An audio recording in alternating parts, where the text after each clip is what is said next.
ஏமா லேட்டாக எழுந்திரிச்சிங்க? வேமா சாமிங்கம்மா. அம்மா லேட்டாக எழுந்திரிச்சாலும் வேமா செய்யக்கூடிய சாப்பாடு ஒன்று தெரியாலோ, அதை இன்னைக்கு செஞ்சிடலாமா? செய்யலாமா. சரி, செய்முறை பார்த்துடலாமா? பார்க்கலாமா. தேவையான பொருட்கள் என்னென்னு பார்த்துடலாமா?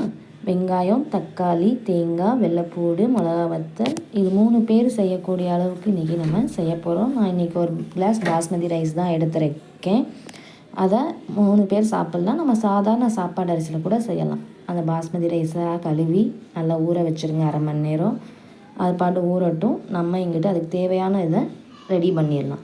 வெங்காயம், தக்காளியை நான் கட் பண்ண மாதிரி கட் பண்ணி எடுத்துக்கோங்க. தேங்காய், மிளகா வத்தல், வெள்ளைப்பூடை அரைச்சி குறைன்னு எடுத்து வச்சுக்கோங்க. மஞ்சத்தூள், மிளகாத்தூள், கரம் மசாலா. இந்த பொடி எல்லாமே நம்ம வீட்டில் அரைச்சது தான். உங்களுக்கு அடுத்தடுத்த வீடியோஸில் அப்லோட் பண்ணுறோம். இப்போ குக்கரில் எண்ணெயை ஊற்றி நெய் கூட ஊற்றிக்கலாம். நான் இன்றைக்கி எண்ணெய் தான் யூஸ் பண்ணியிருக்கேன். தாளிக்க பட்டை, கிராம்பு, ஏலக்காய், பிரிஞ்சி இலை இதை 3ஐயும் போட்டு தாளிங்க. நல்லா வதக்கி விடுங்க. அதுக்கடுத்து நம்ம அரைச்ச தேங்காய் விழுதை எடுத்து அதில் போட்டு வதக்கி விடுங்க. அடி பிடிச்சிடாமல் கிண்டி விடுங்க.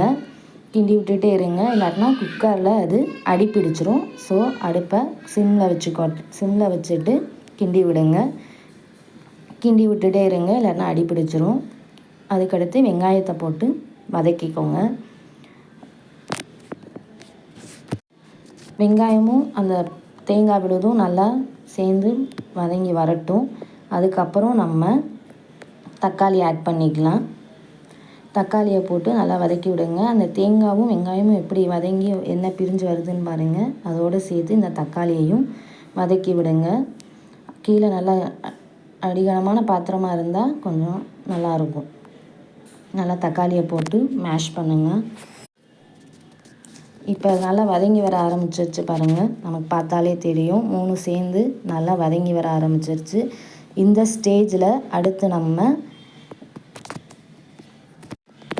நம்ம எடுத்து வச்ச அந்த மசாலா பொடியை எல்லாத்தையும் ஆட் பண்ணிக்கலாம். மஞ்சத்தூள், மிளகாத்தூள், கரம் மசாலா எல்லாத்தையும் போட்டு நல்லா மறுபடியும் ஒரு கிண்டி விடுங்க.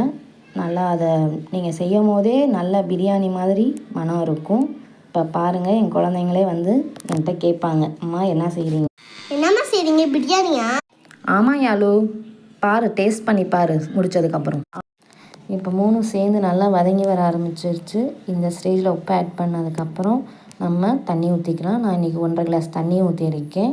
1 கிளாஸ் பாஸ்மதி ரைஸ்க்கு. நீங்கள் உங்கள் சாப்பாடு அரிசிக்கு எவ்வளோ தண்ணி எப்போயும் எடுப்பீங்களோ அந்த அளவு ஊற்றிக்கோங்க. ஊற்றுனதுக்கப்புறம் அரிசி ஆட் பண்ணிக்கோங்க.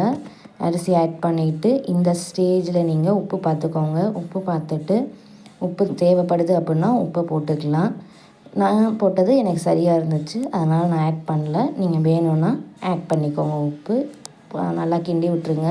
சாப்பாடு அரிசி போட்டதுக்கப்புறம் நல்லா எல்லாத்தையும் சேர்த்து வர மாதிரி நல்லா கிண்டி விட்டுட்டு குக்கரை மூடி வச்சிடலாம்.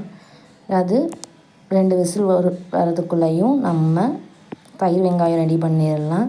தயிர் வெங்காயம் ரெடி பண்ணுறதுக்கு நான் வெங்காயத்தை இப்படி கட் பண்ணி வச்சுருக்கேன். அதில் இப்போ உப்பு, தயிர் ஆட் பண்ணிவிட்டு நல்லா கிண்டி விட்டுக்கலாம். மல்லித்தலை போட்டுக்கலாம். நான் இன்றைக்கி மல்லித்தலை போடல. நீங்கள் அதுவும் போட்டாலும் இன்னும் டேஸ்ட்டாகவே இருக்கும். இப்போ குக்கரில் விசில் வந்துருச்சு. இப்போ அதை நம்ம ஓப்பன் பண்ணிடலாம். ஓப்பன் பண்ணி பார்ப்போமா எப்படி இருக்குன்ட்டு. பாருங்கள், நம்ம செஞ்ச தக்காளி சாதம் ரெடி ஆயிடுச்சு. இப்போ நம்ம குழந்தைக்கு கொடுத்து டேஸ்ட் பண்ண சொல்லலாமா? சாப்பாடு இந்த வீடியோ பிடிச்சிருந்தா ஷேர் பண்ணுங்க, கமெண்ட் பண்ணுங்க. இந்த மாதிரி நீங்களும் சமைச்சு உங்கள் வீட்டில் பாராட்டுக்களை வாங்கிக்கோங்க. தேங்க்யூ.